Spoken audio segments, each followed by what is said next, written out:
तर सिंधुदुर्गच्या कणकवली नगरपंचायत निवडणुकीमध्ये ठाकरे सेनेच्या स्थानिक नेत्यांनी शिंदेंसोबत युतीचा प्रस्ताव दिला।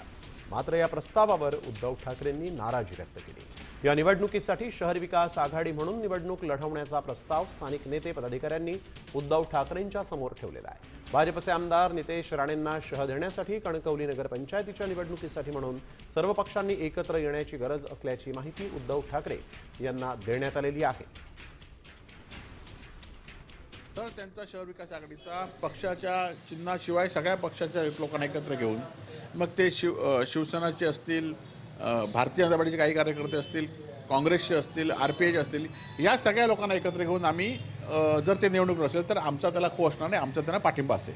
स्थानिक पातळीवर आघाडी किंवा नगरविकास आघाडी वगैरे असं करू शकतात, परंतु ह्या आघाडीमध्ये कोणत्याही परिस्थितीमध्ये गद्दार गट आणि भाजप यांची हातमिळवणी करता कामा नये अशा स्पष्ट सूचना शिवसेना पक्षप्रमुख उद्धवजी ठाकरे साहेबांनी दिलेल्या आहेत आणि म्हणून अख्ख्या महाराष्ट्रामध्ये ह्या दोन्ही पक्षाशी जवळीक करणं कदापि शक्य नाही।